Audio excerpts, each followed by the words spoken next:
નમસ્કાર, આપ જોઈ રહ્યા છો ન્યૂઝ 18 ગુજરાતી. હું છું આપની સાથે પ્રીતિ. શરૂઆતમાં વાત કરીશું હવે તો ખેડૂતો પર મહેર કરો.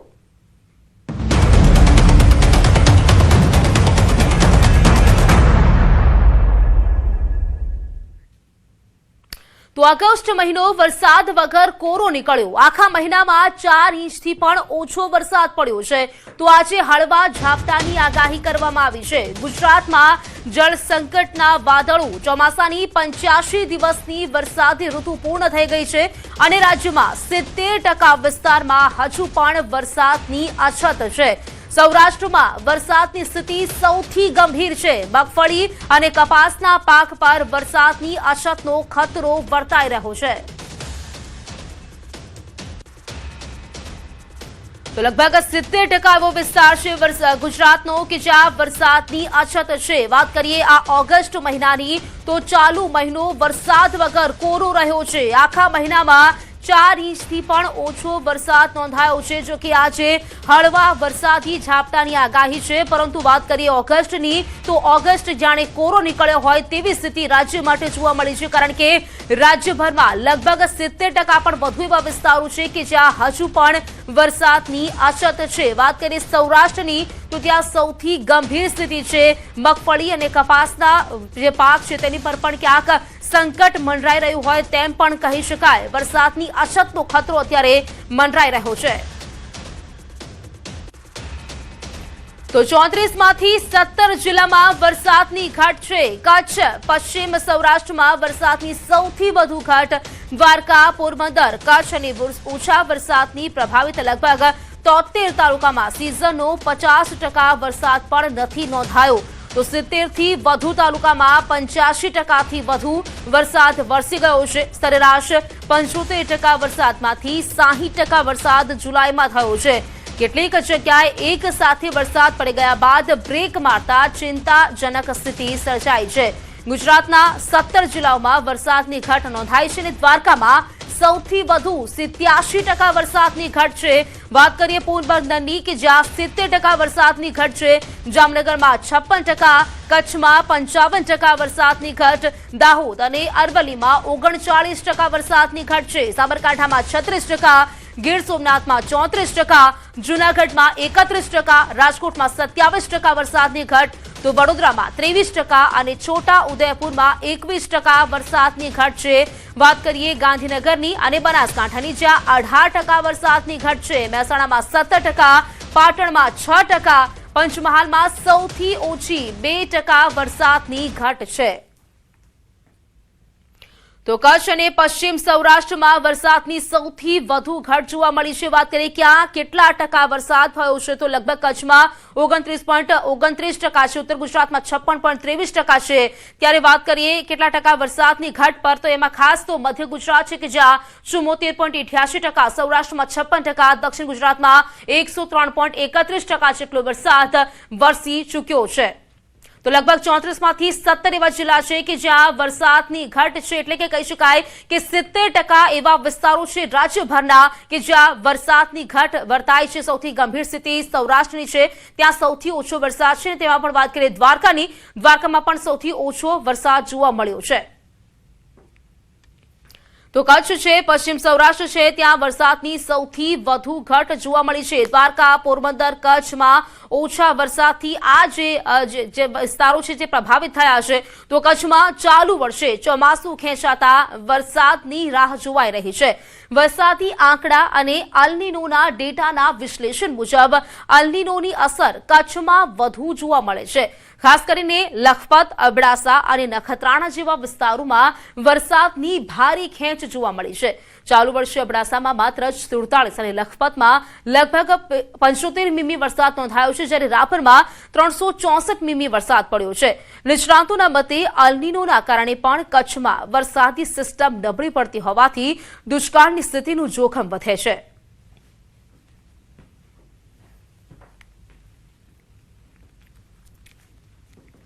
અલનીનો એટલે હંમેશા દુષ્કાળ નહીં, અને ખાસ કરીને કચ્છમાં તો દરેક વખતે નહીં.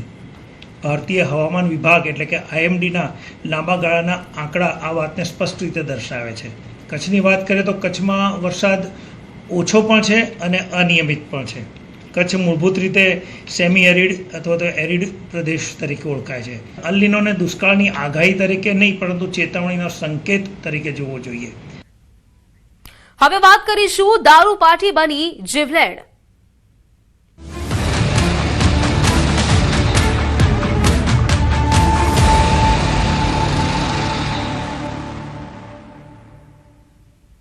તો ભાવનગર દારૂકાંડ મામલે તપાસ તેજ. 13 આરોપીના 10 દિવસના રિમાન્ડ મંજૂર. કોર્ટ દ્વારા તમામ 13 આરોપીઓના 10 દિવસના રિમાન્ડ મંજૂર કરવામાં આવ્યા છે.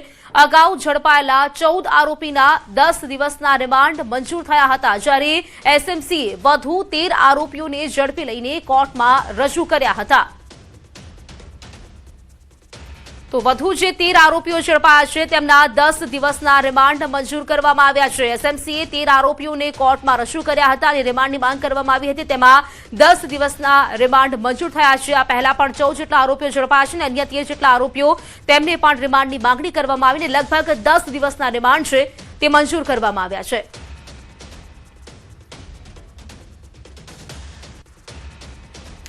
ભાવનગરનો ઝેરી દારૂકાંડનો મામલો. એસએમસીની ખાતાકીય તપાસને લઈને પોલીસ બેડામાં ખળભળાટ મચી ગયો છે. 6 કલાકથી વધુ ચાલી ખાતાકીય તપાસ. પોલીસ અધિકારીઓ અને પોલીસ કર્મીઓની પૂછપરછ કરવામાં આવી. એસએમસી વડા ગગનદીપ દ્વારા કરાઈ પૂછપરછ. એસએમસી વડા ગગનદીપ ગંભીરનું નિવેદન પણ સામે આવ્યું છે. તેમણે તપાસ ચાલુ હોવાનું જણાવ્યું. તપાસ આગળ વધશે તેમ માહિતી આપીશું તેમ કહ્યું. ખાતાકીય તપાસના સવાલ સામે જણાવ્યું છે કે તેમણે કામ ચાલે છે. તપાસ અંગે વધુ માહિતી આપવાનું તેમણે ટાળ્યું હતું.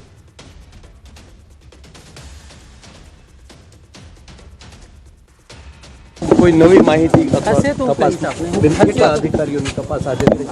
તમને ઇન્ટરનલ છે ને હમણાં નહીં કહી શકું. કંઈ હશે તો તમે અત્યારે પ્રેસ નોટ આપ્યો ને તમારાને, જેટલા ગુનાની પ્રોગ્રેસ હશે કંઈ પણ હશે હું કહીશ.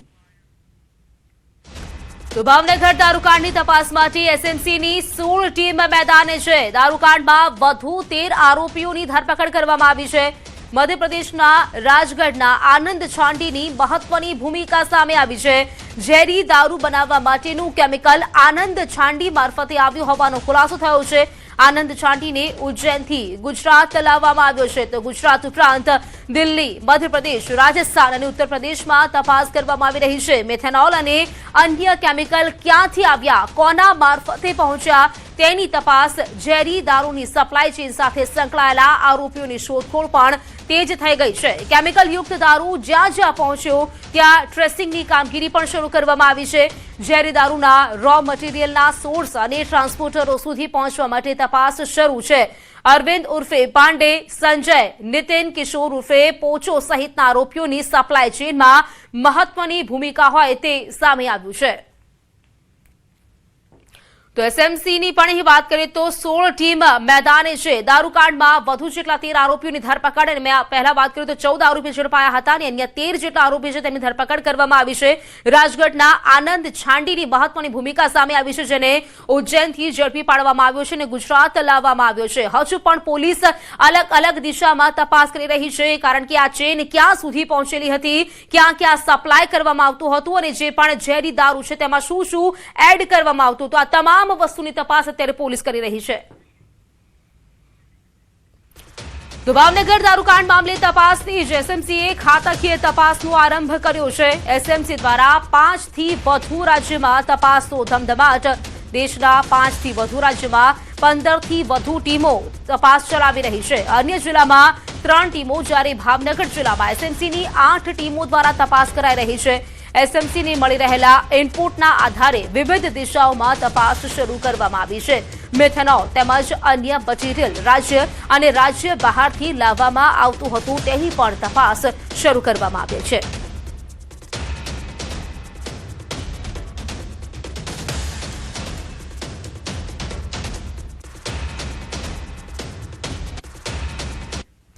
ભાવનગરમાં ચકચારી ઝેરી દારૂકાંડમાં અત્યાર સુધીમાં 13 લોકોના મોત બાદ તંત્રમાં દોડધામ મચી ગયું છે.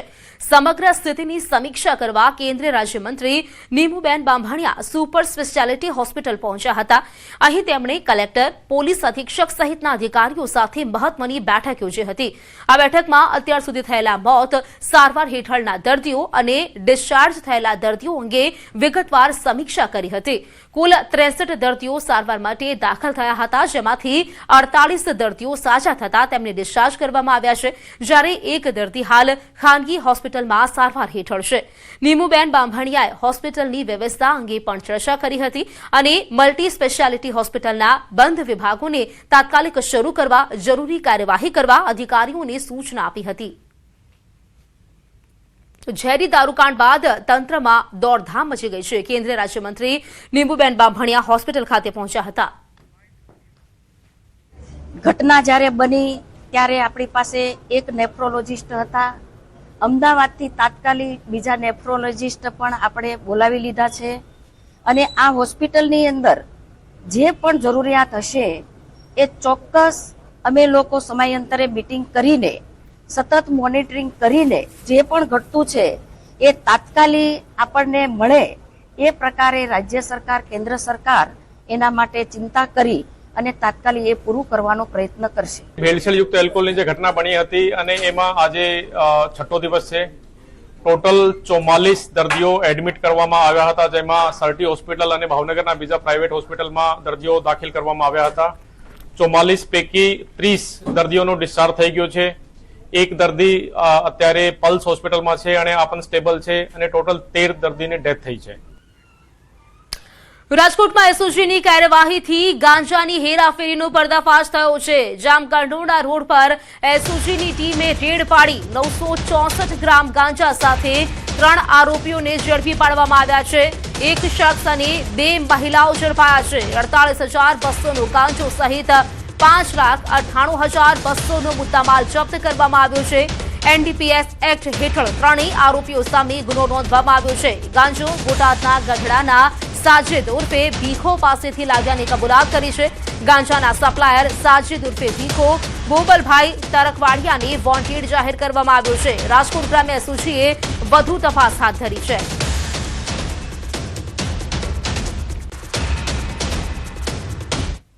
વડોદરાનો ચકચારી ભાયલી સામૂહિક દુષ્કર્મ કેસ આજે થઈ શકે છે સજાનું એલાન. કોર્ટ આજે આરોપીઓને સજા સંભળાવી શકે તેવી શક્યતાઓ છે.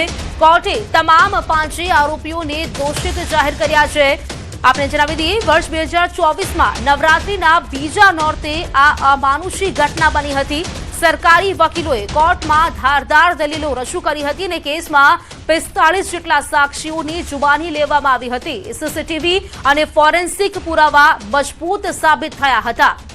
તો ચકચારી ભાયલી સામૂહિક દુષ્કર્મ કેસમાં આજે સજા સંભળાવવામાં આવી શકે છે. આજે થઈ શકે છે સજાનું એલાન, જેમાં વાત કરીએ તો સીસીટીવી અને ફોરેન્સિક પુરાવા પણ મજબૂત સાબિત થયા હતા. જાણકારી મેળવીશું સંવાદદાતા હાર્દિક પાસેથી. હાર્દિક, ચકચારી ઘટના ભાયલી સામૂહિક દુષ્કર્મ કેસ આજે સજાનું એલાન થઈ શકે છે, જાણકારી શું? બિલકુલથી જો સમગ્ર ઘટના અંગે વાત કરીએ તો 2024માં નવરાત્રી ચાલતી હતી અને બીજા નોરતે જે છે તે એક સગીરા જે છે તે ભાયલી વિસ્તારમાં પોતાના મિત્ર સાથે બેઠી હતી. આ દરમિયાન 5 જેટલા શખ્સો આવ્યા હતા અને તેમના દ્વારા એક બાદ એક જે છે તે સગીરા સાથે જે દુષ્કર્મ છે તે આચરવામાં આવ્યું હતું. ત્યારબાદ જે આરોપીઓ છે તે ફરાર થઈ ગયા હતા. ભારે જહેમત ઉઠાવીને લાંબા સમય બાદ જે છે તે ક્રાઇમ બ્રાન્ચ છે તેમના દ્વારા તાંદલજા વિસ્તારમાંથી આ 5 આરોપીઓ જે છે તેમની ધરપકડ કરવામાં આવી હતી અને છેલ્લા ઘણા સમયથી આ જે કેસ છે તેનું હિયરિંગ જે છે તે ચાલતું હતું. ત્યારે આખરે જે કોર્ટ છે તેમના દ્વારા જે 5 આરોપીઓ છે તેમને ગુનેગાર સાબિત કરવામાં આવ્યા છે, દોષિત જાહેર જે છે તે કરવામાં આવ્યા છે. અને આજે 25 તારીખ છે એટલે કે આજની જે અત્યારે 11 વાગ્યાની આસપાસ જે છે તે કોર્ટની જે પ્રક્રિયા છે તે શરૂ થશે અને ત્યારબાદ જે તમામ આરોપીઓ છે તેમને સજા જે છે તે સંભળાવવામાં આવશે. ઉલ્લેખનીય બાબત છે કે તમામ જે આરોપીઓ છે તેઓ પોતે નિર્દોષ હોવાનું જે છે તે રટન કરતા હતા, પરંતુ જે ફોરેન્સિક પુરાવા અને સીસીટીવી ફૂટેજ જે છે તે તમામ આરોપીઓને દોષિત સાબિત કરવા માટે ખૂબ જ મજબૂત સાબિત થયા હતા અને જે મુખ્ય સરકારી વકીલ છે અનિલ દેસાઈ તેમની સાથે સાથે સરકાર દ્વારા બે મુખ્ય જે વકીલ જે છે સ્પેશિયલ કેસમાં તેમને નિયુક્ત કરવામાં આવ્યા હતા. ત્રણેય વકીલો દ્વારા ધારદાર દલીલો કરવામાં આવી હતી અને આખરે આજે આ તમામ આરોપીઓને સજા સંભળાવવામાં આવશે. બિલકુલ હાર્દિક આભાર આપનું જાણકારી માટે. ચકચારી ભાયલી સામૂહિક દુષ્કર્મ કેસમાં આજે જે દોષિતો છે તેમને સજાનું એલાન થઈ શકે છે. આજે તેમને સજા મળી શકે છે. કોર્ટ આજે આરોપીઓને સજા સંભળાવે તેવી શક્યતાઓ આપને જણાવી દઈએ. વર્ષ 2024માં નવરાત્રીના બીજા દિવસે આ ઘટના બની હતી, જેમાં 5 જેટલા લોકો દ્વારા એક જે યુવતી છે તેની સાથે દુષ્કર્મ આચરવામાં આવ્યું હતું.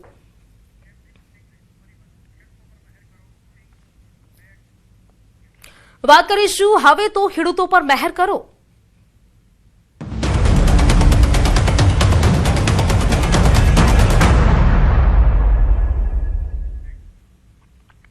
રાજકોટ જિલ્લામાં વરસાદની ઘટ. રાજકોટ ન્યારા ગામે વરસાદની ઘટથી ખેડૂતો પરેશાન થઈ ગયા છે. વરસાદ ન પડતા મગફળીનો પાક કાઢી રહ્યા હોવાનો દાવો કરાઈ રહ્યો છે. વરસાદ ન પડવાથી મગફળીનો પાક ફેલ થઈ ગયો હોવાનું ખેડૂતો કહી રહ્યા છે અને ખેડૂતો પોતાની મગફળી છે તે કાઢવા માટે મજબૂર બન્યા છે. વરસાદની ઘટ અને તેના કારણે જગતનો તાત હેરાન પરેશાન છે. અહીં ન્યારા ગામના જે ખેડૂતો છે તે પોતાની વેદના ઠાલવી રહ્યા છે. મગફળીના પાકને જે વરસાદની જરૂરત છે તે વરસાદ નથી પડી રહ્યો.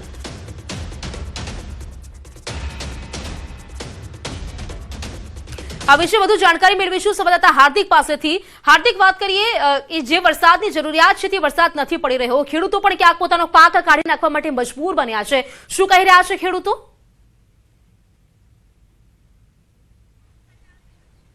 ચોક્કસથી પ્રીતિ, આ વખતે રાજકોટ જિલ્લામાં ઓછો વરસાદ છે અને રાજકોટ જિલ્લાના પડધરી તાલુકાના ગ્રામ્ય વિસ્તારોમાં અત્યારે જે છે ખેડૂતોની હાલત વધારે કફોડી બની ગઈ છે. આપણે હું આ ખેતરના દ્રશ્ય બતાવવા માંગીશ કે અત્યારે આ જે ખેતર છે આ ખેતરમાં અત્યારે જે પાક લહેરાવો જોઈએ એમની બદલે અત્યારે આ પાક ખેતર છે તે ખાલી જોવા મળી રહ્યું છે. એટલું જ નહીં, અત્યારે જે ખેડૂતો છે તે પોતાના ઊભા પાક ઉપર અત્યારે જે ટ્રેક્ટર ફેરવી રહ્યા છે. જે અહીંયા મગફળીનો પાક વાવ્યો હતો તે અત્યારે ખેડૂતો કાઢી રહ્યા છે. આ દ્રશ્યો જોઈ શકો છો, ઊભા પાક ઉપર જે છે તે ટ્રેક્ટર ફરી વળ્યું છે. તો બીજી તરફ ખેડૂતો છે તે પણ ઓછા વરસાદના કારણે અત્યારે જે મુશ્કેલીમાં મુકાયા છે. ખાસ કરીને આ વખતે પડધરી તાલુકાના ન્યારા ગામમાં જે વરસાદ છે તે પ્રમાણમાં ઓછો વરસ્યો છે અને અત્યારે ખેડૂતો જે છે તે મુશ્કેલીમાં મુકાયા છે, કેમ કે આવતા દિવસોમાં તહેવારો પણ આવી રહ્યા છે અને એવા સમયે જે છે તેમની આર્થિક મુશ્કેલી વધી શકે છે. હાલ આપણી સાથે ગામના ખેડૂતો છે, આપણે એમની સાથે વાત કરીશું. ભાઈ, કેવી પરિસ્થિતિ છે અને અત્યારે અહીંયા ટ્રેક્ટર શા માટે હલાવવામાં આવી રહી? ભાઈ, વરસાદ દર વર્ષ કરતા 90% વરસાદની ખાધ છે. અમારી માંગ એવી છે કે સરકાર આમાં કાંઈક અમને સહાયરૂપ બને.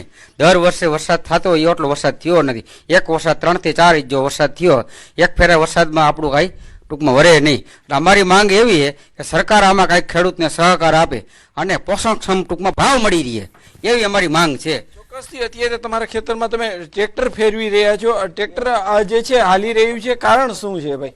ટ્રેક્ટર શા માટે? વરસાદની અછતના હિસાબે મગફળી થઈ નથી એટલે મગફળીને હે ને રાપલી નાખવાની થઈ અને એના હિસાબે આ બિયારણ અને બધો હે ને ખર્ચ માથે પડ્યો અને મગફળીને ખેડી નાખવી પડી. ઊભો પાક બગડતા હે ને વરસાદના અભાવે મગફળી હે ને પૂરેપૂરી નિષ્ફળ ગઈ.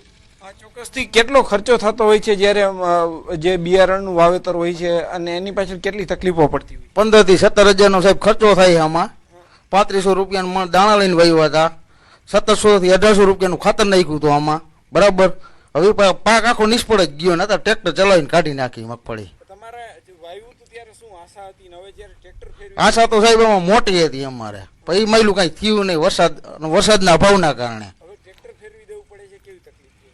બહુ તકલીફ છે, શું કરવાનું હવે? પાછું કઈ પાછળ થાય એમ નથી, પાણી જ નથી તો પાછળ શું થવાનું ગયો. ચોક્કસથી તમારા ગામમાં જે છે કેટલાક ખેડૂતોને ત્યાં પ્રસંગ પણ આવવાના હશે. શું પરિસ્થિતિ થતી હોય છે આવતા દિવસોમાં? જન્માષ્ટમી સહિતના જે તહેવારો પણ આવી રહ્યા છે સાહેબ, એમાં એવું છે કે પ્રસંગ માથે આવે એટલે ખર્ચા કાઢવા, અત્યારે છોકરાઓના ભણતર એટલા ઊંચા થઈ ગયા છે, આ બધું ભેગું ક્યાંથી કરવું? એટલે સર જન્માષ્ટમીનો તહેવાર આવશે, હા જન્માષ્ટમીનો તહેવાર આવે, ક્યાંથી પૈસા કાઢવા, પછી આ મજૂર હોય એને ખાવા દેવાનું. અત્યારે અમારે તો હાવ ધોરું થઈ ગયું સાહેબ. ચિંતા એટલે ફૂલે ફૂલ એમ થાય કે ક્યાંક વહી ગયા આગા પાછા થઈને. નો આવે સાહેબ, નીંદર જ નથી આવતી રાતે. રીતે આ જે ખેડૂતો છે તે કહી રહ્યા છે કે રાત્રે નીંદર નથી આવતી, કેમ કે તેમને જે ખેત પાક વાવ્યો હતો જેમાંથી તેમને આખા વર્ષની જે કમાણીની આશા હતી તે જ ખેત પાક ઉપર અત્યારે જે છે એ ટ્રેક્ટર ફેરવી દેવું પડી રહ્યું છે. ખાસ કરીને આ દ્રશ્યો જોઈ શકો છો કે જે રીતે અહીંયા ટ્રેક્ટર છે તે ફરી રહ્યું છે અને ખેડૂતો છે તે ક્યાંક ને ક્યાંક પોતાની વ્યથા ઠાલવી રહ્યા છે. સરકાર પાસે ક્યાંક મદદની આશા છે તેવું ખેડૂતો જે છે આશા રાખી રહ્યા છે. બિલકુલ હાર્દિક આભાર આપનો જોડાવા માટે, જાણકારી આપવા માટે. તો આજે ન્યારા ગામના ખેડૂતો પોતાના મગફળીનો પાક કાઢવા મજબૂર બન્યા છે. જે વરસાદ તેમને જોઈતો હતો તેવો વરસાદ નથી પડ્યો ને તેથી જ ક્યાંક મોંઘા ભાવના તેમના જે બિયારણ છે તે પણ ક્યાંક ફેલ ગયા હોય તેવું કહી શકાય. વડોદરાના સંગમ 4 રસ્તા પાસે મારામારીની ઘટના. ત્રિવેણી સોસાયટીમાં 2 જૂથ વચ્ચે અથડામણ સર્જાયું હતું. જાહેરમાં છૂટા હાથની મારામારી કરવામાં આવી, જેના દ્રશ્યો સામે આવ્યા છે. આ સમગ્ર ઘટનાનો વિડીયો પણ વાયરલ થયો છે. વિડીયો સામે આવતા પોલીસ એક્શનમાં આવી અને પોલીસે વાયરલ વિડીયોના આધારે તપાસ તેજ કરી છે. તો વડોદરાનો આ વિડીયો છે જેના આ સીસીટીવી ફૂટેજ આપ જોઈ શકો છો. 2 જૂથ વચ્ચે અથડામણ સર્જાયું હતું અને સામસામે મારામારી કરવામાં આવી હતી. જો કે આ વિડીયો વાયરલ થયો હતો અને વિડીયો વાયરલ થયા બાદ પોલીસ પણ એક્શનમાં આવી છે અને પોલીસે આ વિડીયોને લઈને તપાસ પણ તેજ કરી છે.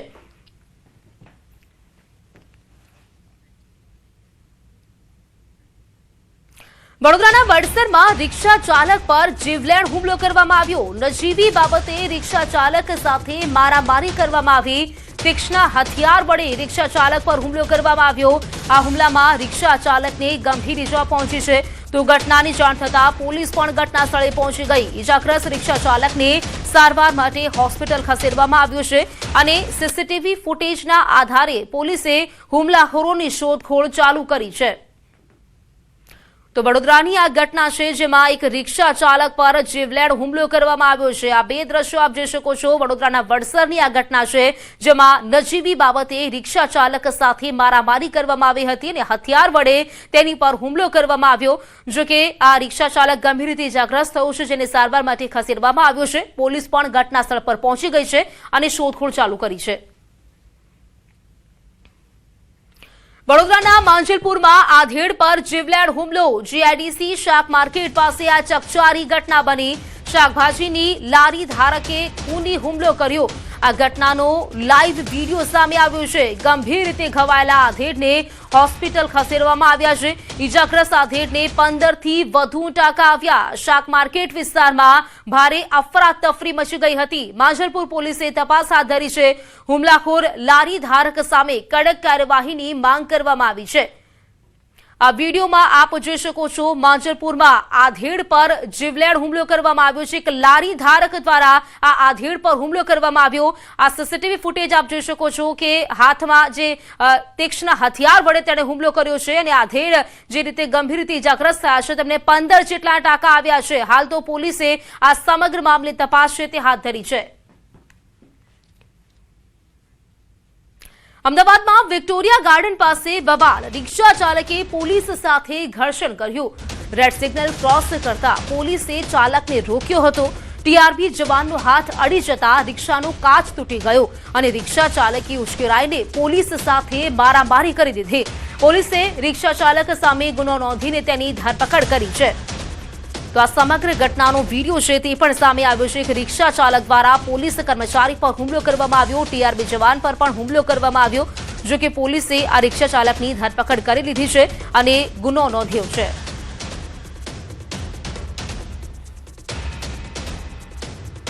સુરત જેવી ઘટના અમદાવાદમાં બની. ભૂતિયા ડેમોલિશનની ઘટના અમદાવાદમાં પણ બની છે. એએમસીના નામે કોઈ ડેમોલિશન કરી ગયું. નાના ચિલોડામાં ખાનગી જગ્યા પર ડેમોલિશન કરવામાં આવ્યું. વિડીયોમાં એક વ્યક્તિ નજરે ચડ્યો કે અમે એએમસીમાંથી છીએ. બાઉન્સરના દાવા પ્રમાણે ડેમોલિશન એએમસીએ કર્યું છે.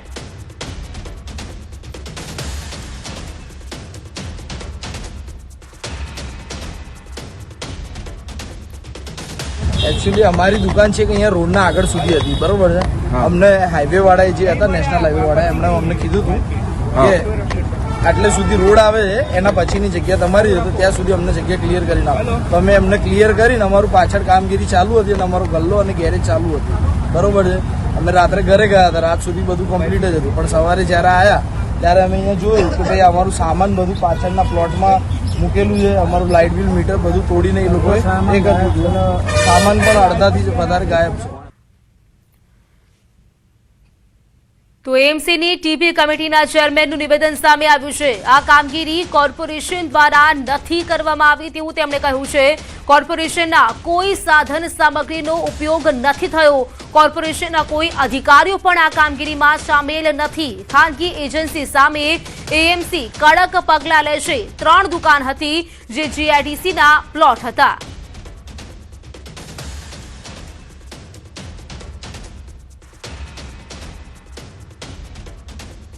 સુરત જેવી ઘટના હવે અમદાવાદમાં બની રહી છે, તેને લઈને અમદાવાદ મહાનગરપાલિકાનું જે એસ્ટેટ વિભાગ છે દોડતું થયું છે. નાના ચિલોડા ખાતે એક કોઈ કહી શકાય કે ડમી ડિમોલેશન છે તે વ્યક્તિ કરી ગયા છે અને તેનું નામ છે તે મહાનગરપાલિકા ઉપર કહ્યું છે. મહાનગરપાલિકાએ ડિમોલેશન કર્યું છે. જોડે છે ટીપી કમિટીના ચેરમેન ભાગ્યેશભાઈ, નાના ચિલોડા ખાતે એક ડિમોલેશનની વાત આવી રહી છે. કહેવાય રહ્યું છે, વિડીયોમાં એ દાવો થઈ રહ્યો છે, સિક્યોર એજન્સી દાવો કરી રહી છે કે આ ડિમોલેશન અમે એએમસીએ કર્યું છે. શું ખરેખર એએમસીએ ડિમોલેશન કર્યું છે? જે નાના ચિલોડા ટોયોટાના શોરૂમની સામે કોઈ જીઆરડીસીનો પ્લોટ હતો, તેમાં 3 દુકાનોનું ડિમોલેશન થયું છે અને એમાં વિડીયોમાં એવું જાણવા મળે છે કે કોર્પોરેશન દ્વારા ડિમોલેશન